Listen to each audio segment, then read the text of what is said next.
boys ang Filipino. Yes.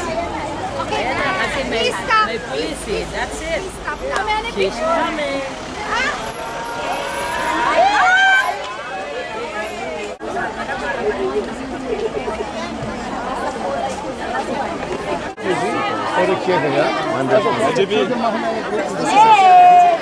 So, jetzt kommt er. Der Weiße.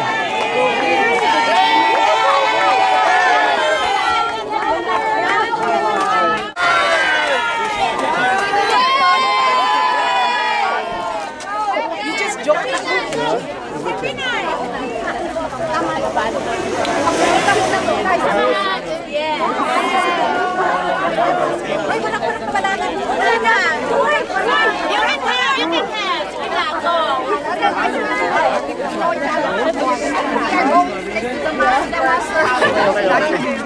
Go now, let's make Ay, siya pa na.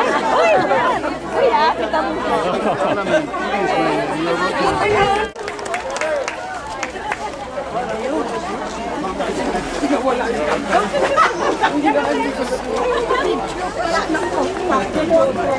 Para makita namin yung Vice President din. Para makita at ano din, support. Makita. Yes, hindi namin nakita sa Pilipinas. We will start, of course, with the national anthem and then the speeches. After the speeches will be the cultural program. We will have... We can have a very smooth implementation of the program. Pangit sa piling mo, aming ligayan. Ayos ba?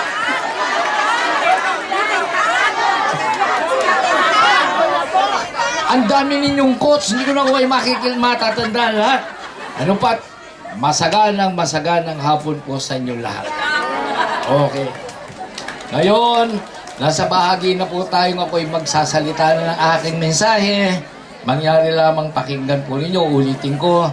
Marami po akong sasabihin dito na hindi ko nalalaman kung hindi ako naghanda dun sa aking sasabihin sa inyo.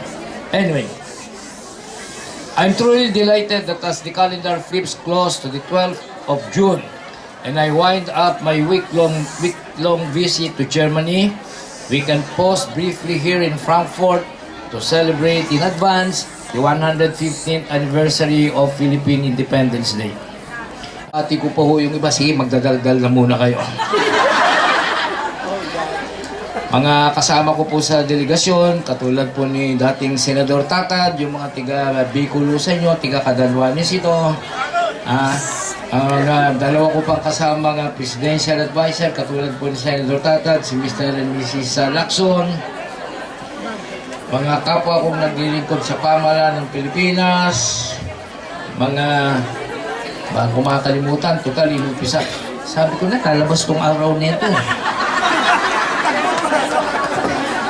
Takot na ako sa araw, wala na akong ikaiitim pa. Hindi, malakas ako magpawis. Anyway, mga total, nabanggit na rin lang ni Father Baga kanina, yung aking babanggitin ko sana ng mga kasin ko.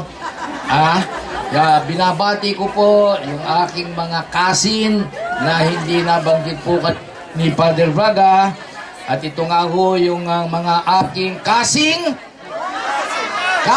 itim.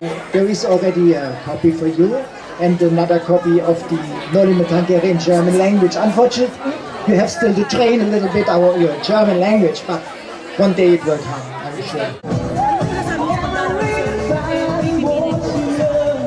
Isa pong napakamabuluhan, makahulugan na pagdiriwang ang ating ginaganap ngayon, ang ating Independence Day. At tayo ay pinaunlakan ni Vice President Binay para makasama tayo sa napaka-historic na event na ito.